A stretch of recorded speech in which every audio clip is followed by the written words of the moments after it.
오늘도 우리 하나님의 큰 은혜가 함께하는 승리의 날 되기를 축복합니다. 28편 내용은 역시 다윗이 아들 압살롬의 이 반란으로 쫓겨다니면서 하나님께 드린 간절한 기도를 담고 있는 그런 내용입니다. 다윗은 공의로운 하나님의 개입을 요청했고 그 요청은 그대로 응답되었다고 하는 말씀입니다.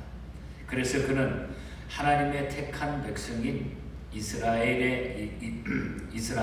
함께 하나님의 공의와 선하심을 찬양하고 감사하고 있는 이런 믿음을 고백하고 있는 내용들이 본시에 담겨져 있습니다. 이 시는 악인을 응징하리라고 하는 간구와 하나님의 간섭과 응답에 대한 감사의 이 두 가지 주제가 있다, 이렇게 보면 될 것입니다. 다윗은 자기가 부르짖는 기도에 응답해달라고 계속 기도하죠. 왜 자기가 부르짖는 기도에 응답해달라고 그렇게 간절히 요원했을까요? 환난 때에 응답받지 못하면 실망이 크기 때문인 것입니다. 다윗은 고백하기를, 그래서 1절에 보면은 내게 잠잠하시면 무덤에 내려가는 자와 같다, 이렇게 이야기합니다. 하나님 내가 구하는 응답을, 내게 구하는 기도의 내용을 응답해 주시지 않으면 내가 무덤에 내려가는 자와 같다. 그러기 위해 기도는 마땅히 응답받아야 된다 하는 것을 우리는 말씀을 통하여 기억하게 되는 것입니다. 자, 그러면은 오늘 이 말씀을 통해서 우리가 기도의 응답을 받으려고 하면 우리가 어떻게 하면 좋을까? 우리의 실제적인 우리들의 말씀으로 이 말씀을 적용해 보시면 좋겠습니다. 그래서 기도의 응답은, 그대의 기도의 응답받기 위하여 다윗의 어떤 모습을 우리가 본받을까? 먼저 1절과 2절을 통해 알 수 있는데, 성전에서 기도했다고 하는 사실이 중요하다는 겁니다. 성전에서 기도해야 된다. 물론 우리가 아무 데서나 다 기도하지만은 성전에서 드리는 기도가 중요하다는 것이죠. 시인은 주의 지성소를 향하여 기도했다. 2절에 보면 지성소를 향하여 기도했다. 하나님께서 정하신 성소에서 기도하는 것은 하나님의 약속에 의하여 드리는 그런 기도인 것입니다. 나의 반석이신 하나님의 말씀에 의지해서 악인과 함께 멸망당하지 않도록 하나님의 응답을 간구하고 있는 이런 기도입니다. 우리가 성경에 보면은 다니엘서 6장에도 보면 다니엘도 하루에 3번씩 성전을 향하여 기도했다는 얘기가 나옵니다. 또한 우리 신약에 와서 사도행전 3장에 보면은 베드로와 요한도 제3시 시간을 정해놓고 성전에 기도하러 올라가다가 안진병기를 일으킨 말씀이 나타납니다. 또 우리가 누가복음 2장에 보면 안나라고 하는 여성도 성전을 떠나지 아니하고 그 성전에서 금식하며 기도해서 하나님을 섬겼을 때에 놀라운 응답이 나타난다. 또 우리가 사도행전 2장에 보면은 초대교회 성도들도 모두 성전에 모이기를 힘썼습니다. 그래서 오순절 성령의 불이 임한 것도 다락방 교회에 성전에 모여서 기도했을 때에 놀라운 역사가 나타났다는 것이죠. 그러므로 우리가 물론 어느 곳에서든지 다 기도하지만 가정에서도 혹은 우리가 산에도 기도하러 가고 여러 곳에 우리가 기도하는 시간을 정하고 하는 일이 중요하지만은 좋지만은 교회에서 기도하는 것은 더욱 좋다고 하는 사실을 우리가 기억하게 됩니다. 하나님께서 기도에 귀 기울여 주시기 때문이다. 기도에 귀 기울여 주시기 때문에 다윗은 기도할 때에 간절히 손을 들고 부르짖어 기도했다. 잘하는 대로 손을 들었다고 하는 것은 다 항복하는 거죠. 하나님 앞에 다 내려놓고 하나님 함께 해달라고, 하나님 뜻대로 해달라고 기도한 것입니다. 다니엘도 조서에 의인이 지킨 것을 알고 전에 향하던 대로 무릎을 꿇고 그대로 하나님 앞에 기도했던 사실이 다니엘서에 나타나죠. 우리 예수님도 습관을 쫓아 새벽마다 간절히 기도했다고 그랬습니다. 우리는 기도할 때에 어떤 자세를 취하는가, 어떤 자세가 문제가 아니라 우리가 간절히 부르짖는 것이 중요하다는 거죠. 특별히 성전에 나와 우리가 간절히 부르짖는 그 기도는 우리 하나님의 놀라운 응답이 나타나게 된다고 하는 사실을 기억하게 됩니다. 그 다음에 3절부터 5절 사이를 보면은 목표를 세워놓고 간절히 기도하라는 것입니다. 기도의 응답은 목표를 세워놓고 간절하게 기도하라는 거예요. 다윗은 악인을 향해서 악인이 무너지기를 간절히 기도했습니다. 너무너무 힘드니까 계속 자기를 공격해오고 넘어뜨리려고 하니까 악인은 이웃에게 화평을 말하나 그 마음에는 악독이 가득한 자라고 그랬습니다. 성경에 보면. 다시 말하면 이중인격자이기 때문에 이런 악인과 함께 놓아두지 말고 악인이 행한 대로 갚으시기를, 악인이 행한 대로 하나님이 악인에게 갚아주시기를 바랍니다 하고 다윗이 기도하고 있는 거죠. 성경에서는 성도가 스스로 원수 같거나 미워해서는 안 됨을 말씀을 하고 있지만 하나님을 대적하는 원수가 무너지도록 기도할 수 있음을 보여주는 그런 말씀들도 많이 나타나고 있다고 하는 사실입니다. 결국 다윗의 목표대로 악인의 모든 계획이 의인의 간구에 무너지게 됐다는 것입니다.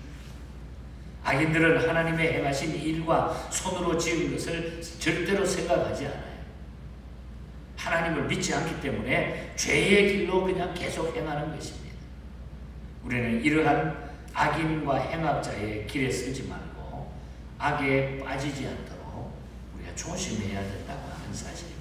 그래서 우리는 기도할 때 분명한 목표를 세워놓고 간절히 기도하면 반드시 하나님이 응답해 주신다는 것입니다. 우리에게 구체적인 기도의 제목이 있다고 하면 그걸 가지고 우리가 계속 기도해요. 기도할 때 목표가 우리가 분명히 있어야 된다. 중언부언 기도가 아니라 우리가 목표가 분명히 있을 때에 그 기도는 응답된다고 하는 사실을 보여주고 있습니다. 그래서 다윗은 무엇보다도 이 세상이 악해지고 있으니까 이 악한 자들을 하나님이 심판해 주시기 바랍니다. 하나님이 손을 대 주시기 바랍니다.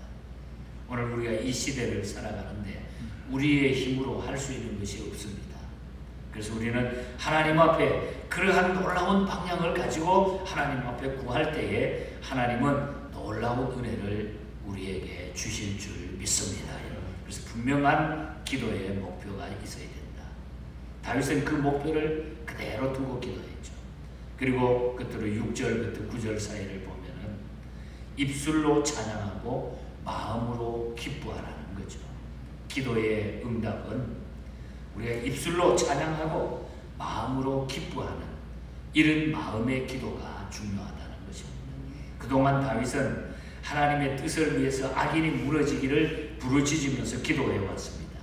다윗의 기도를 들은 하나님께서는 때가 되자 그의 기도에 응답해 주셨죠. 그 기도에 응답을 받은 다윗이 어떻게 합니까? 6절에 보면은 여호와를 찬송하며 내 간구하는 소리를 들으시미로다. 6절에서 8절 사이에 보면은 그 기도 응답받은 다윗의 그 태도가 나타나고 있습니다. 하나님의 은혜를 찬송합니다. 하나님의 은혜를 찬송합니다. 평화롭고 순조로운 환경 속에 살 때에도 우리가 응답받으면 기쁨이 넘칩니다. 그런데 악한 악의 무리 속에서 하나님의 도움을 받게 되었을 때에 찬송이 터져나오지 않을 수가 없다는 거죠.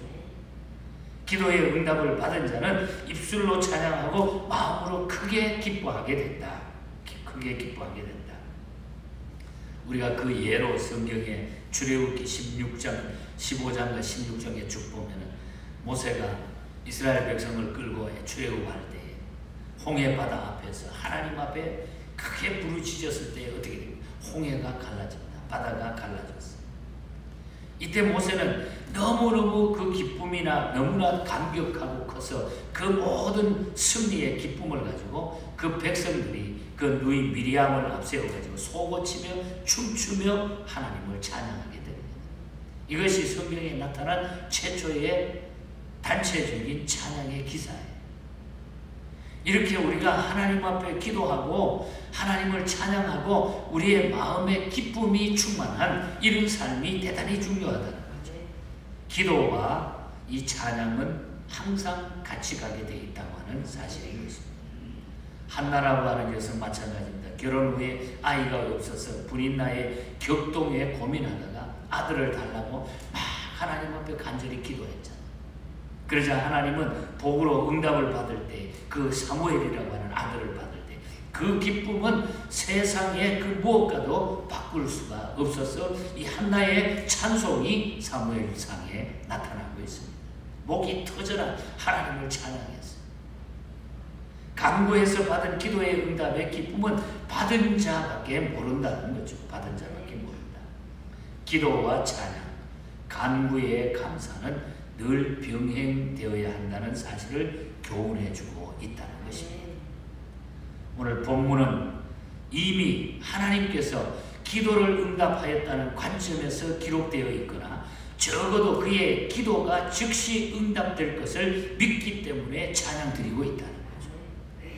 응답되었기 때문에 찬양한 것이 아니라 이미 하나님이 이것을 응답해 주실 것을 믿고 찬양하는 이것이 연결이 되어 있다는 거죠. 그래서 우리가 기도와 찬양은 항상 함께 간다고 하는 사실입니다. 이러한 찬양은 자기 자신과 원수들을 바라보는 데서 시선을 거두어 하나님께 드릴 때에 우리의 마음에 입술에 가득하게 된다는 것입니다. 그래서 마지막으로 보면 9절에 이 진리의 선을 날마다 행하는 삶을 양식을 삼고 사는 성도에게 우리 주께서 우리의 영원한 목자가 되어주시고 산업에 복을 주셔서 영원토록 저희를 인도하실 것이라고 축복하고 있는 말씀이 9절에 나타나죠. 주의 백성을 구원하시며 주의 산업에 복을 주시고 또 그들의 목자가 되어서 영원토록 그들을 인도하소서. 진리와 선을 날마다 행하는 삶을 양식 삼고 사는 성도들에게는 주께서 우리의 영원한 목자가 되어주신다. 산업에 복을 주신다. 영원토록 우리를 인도해 주신다. 이 약속이에요. 그래서 우리는 다윗처럼 늘 기도의 삶을 살아갈 수 있기를 바랍니다.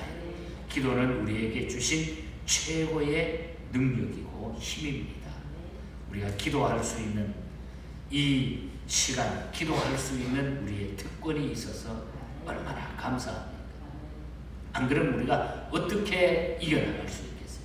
어떻게 우리가 이 환경, 이 어려운 시간들을 우리가 이겨나갈 수 있겠어요? 하나님은 기도라고 하는 귀한 무기를 통해서 우리에게 힘과 능력을 더해 주신 것입니다. 다윗처럼 주님을 찬송하며 기도하며 기뻐하며 즐거워하며 주님께 우리의 일생을 영광 돌리는 이런 삶을 살 수 있기를 주님 이름으로 간절히 축복합니다. 하나님 아버지 감사합니다. 다윗이 사랑하는 아들 압살롬이 반란을 일으켜서 여러 가지 복잡한 일들이 나라에 벌어지는데도 불구하고 하나님 앞에 기도함으로 모든 것을 이겨나가고 악한 무리들을 하나님이 심판하도록 기도했을 때에 다윗의 그 기도의 응답이 그대로 나타나고 이를 통해서 너무너무 기뻐 감사하며 주님을 찬송하는 이런 다윗의 생애를 보여주는 귀한 말씀을 오늘 이 아침에 함께 나누었습니다. 이 다윗의 생애를 바라보며 이 시대를 살아가는 저희들에게도 이 말씀이 위로가 되게 하시고 능력이 되게 하시고 힘이 되게 하여 주시옵소서. 늘 우리는 어떤 환경 가운데서도 이미 기도하는, 우리가 소원하는, 우리가 목적 세운 그 모든 것들이 이루어짐을 믿고 주님을 찬송하며 영광 돌리는 저희들이 되게 하여 주시옵소서. 우리를 구원하여 주시기 위하여 이 땅에 오셨던 이 성탄이, 이 의미가 그래서 더 중요하다고 하는 사실을 기억하고 이 시간들을 감사하며 영광 돌리는 저희들이 되게 하여 주시옵소서. 이 시간도 병석에 고생 중에 있는 우리 서정부 장로님, 또한 이철희 장로님, 벤자민 장로님 기억하여 주시옵소서. 주님의 귀한 은혜로 사랑하는 종들을 붙잡아 주시고 큰 위로가 있게 해주시고 하나님의 뜻과 하나님의 영광이 저들을 통하여 나타나게 하여 주시옵소서. 오늘 하루도 우리 예언의 모든 우리 가족들 어디에 있든지 간에 일일이 보호하시고 승리하게 하여 주시옵소서. 건강하게 하여 주시옵소서. 이 팬데믹 기간에 조금 더 어렵지 않도록 모든 것을 이길 수 있도록 축복하여 주시옵소서. 거룩하신 예수님 이름으로 기도하옵나이다. 아멘.